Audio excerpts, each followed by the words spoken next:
Virginia just stopped using touchscreen computer voting because it's so vulnerable. Right. We need to look at all the voting machines. Every Secretary of State needs to be, assisted in making sure that they are not being hacked and attacked. I continue to think that our voting machines are too vulnerable. Researchers have repeatedly demonstrated that ballot recording machines and other voting systems are susceptible to tampering. Even hackers with limited prior knowledge, tools, and resources are able to breach voting machines in a matter of minutes. In 2018, electronic voting machines in Georgia and Texas deleted votes for certain candidates or switched votes from one candidate to another. The biggest seller of voting machines is doing something that violates CYBERSECURITY 101, directing that you install remote access software, which would make a machine like that, a magnet for fraudsters and hackers. These voting machines can be hacked quite easily. You could easily hack into them. It makes it seem like all these states are doing different things, but in fact, 3 companies are controlling this. It is the individual voting machines that pose some of the greatest risk. There are a lot of states that are dealing with antiquated machines, right, which are vulnerable to being hacked. Workers were able to easily hack into an electronic voting machine. It was possible to switch votes. 43% of American voters use voting machines that researchers have found have serious security flaws, including backdoors. We know how vulnerable now our systems were. I know the hackathon that took place last year, where virtually every machine was broken into fairly quickly. I actually held a demonstration for my colleagues here at the Capitol, where we brought in folks who, before our eyes, hacked election machines. Those that are being used in many states. Aging systems also frequently rely on unsupported software like Windows XP and 2000, which may not receive regular security patches and are thus more vulnerable to the latest methods of cyber attack. In a close presidential election, they just need to hack one swing state, or maybe 1 or 2, or maybe just a few counties in one swing state. I'm very concerned that you could have a hack that finally went through. You have 21 states that were hacked into. They didn't find out about it for a year. Right now, we have over a dozen states that either don't have any backup paper ballots or only have them partially. Do you think that our adversaries don't know what those states are? Of course they know what those states are.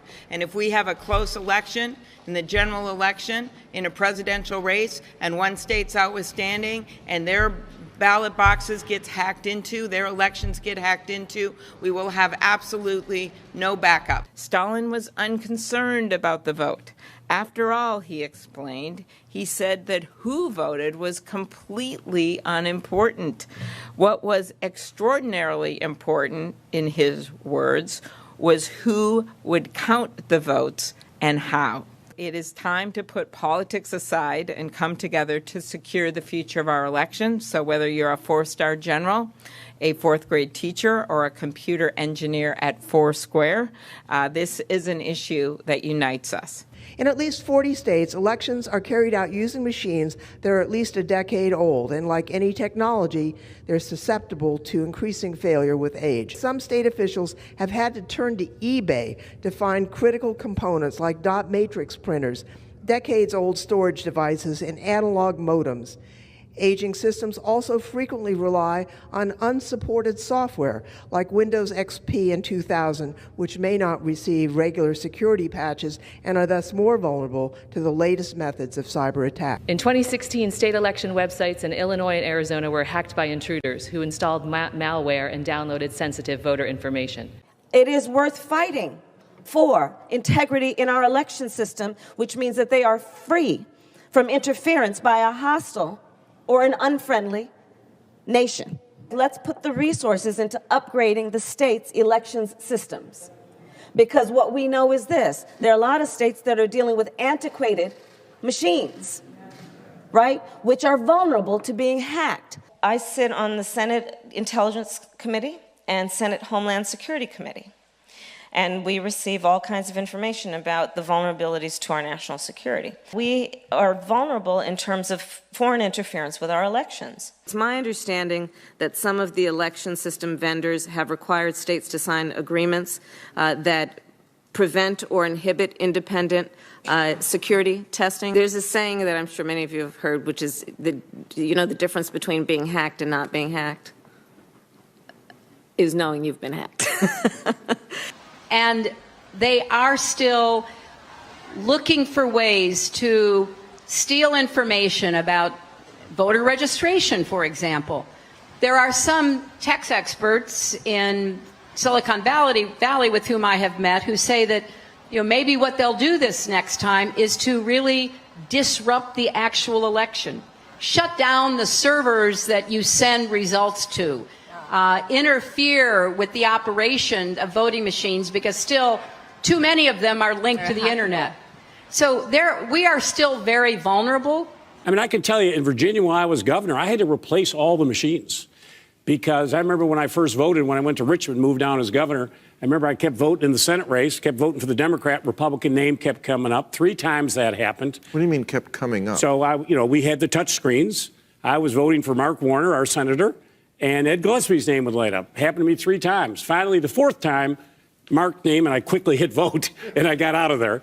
All the cameras are looking at me like, this guy doesn't know how to vote. I mean, what's going on? So then I had an investigation done, and listen to this. I brought in some technology experts. They were able to hack into our machines from off-site in about 5 or 6 minutes, and within 4 minutes, they were able to change a vote. I decertified all the machines. Now in Virginia, we have paper ballots. 43% of American voters use voting machines that researchers have found have serious security flaws, including backdoors. These companies are accountable to no one. They won't answer basic questions about their cybersecurity practices, and the biggest companies won't answer any questions at all.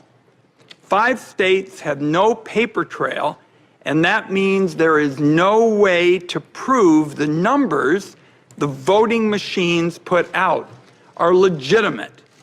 So much for Cybersecurity 101. The vast majority of 10,000 election jurisdictions nationwide use election management systems that run on old software that is soon going to be out of date and ripe for exploitation by hackers, according to an exhaustive analysis by the Associated Press.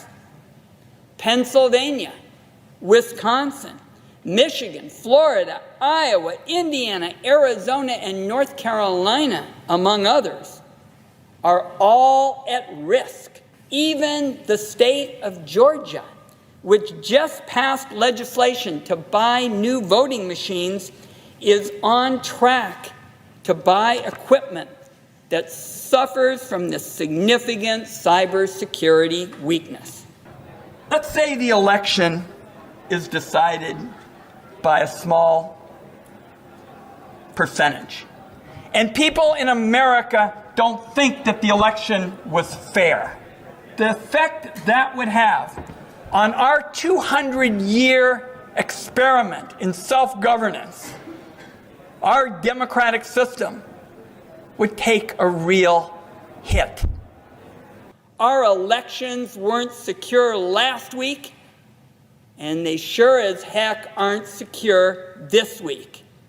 And anybody who says otherwise is either selling you voting machines or simply has a malicious intent towards our elections. At one point in the Intelligence Committee, both sides seemed to agree that no votes were changed in the 2016 election. And I said, the experts I talked to say that until you have a forensic analysis of a vote, until you go in there and scrub the whole system, you can't really say that. So they're giving these voting machines specifically the hack into. How successful were they? Well, the ongoing record was they hacked within 90 minutes of being in the same space as the voting machines. Now, these are not hackers that are actually touching the machines. They're doing this from across the room on internet-like connections. But what it demonstrated, Pedro, is that the machines that we count on to make the basic connection between the American voter and the election results are vulnerable if they're in any way connected to the internet. And so when you say hacked, what were they able to do once they gained access to the machines? Oh, all sorts of things. They could manipulate the outcome of the vote. They could manipulate the tally. They could delete the tally. And they could compromise the vote in any number of ways. It was limited only by the hackers' creativity. Just how vulnerable the machines were. I mean, what we found is that these machines were purchased by local voting authorities, state and local voting authorities, maybe 10 years ago. In many cases, the software and the hardware have not been updated, so they're as vulnerable as an old laptop that we might have in your home that you no longer use because it's just so out of date. Then what we found is that the supply chain for these machines is largely unplotted. I mean, we found parts from China, we found digital electronic parts from all over the world. By way of hacking, there's the potential that the actual vote tally could be compromised. So votes could be changed from this to that, or votes could be suppressed, votes could be deleted, votes could be added, so you could actually change the tally itself.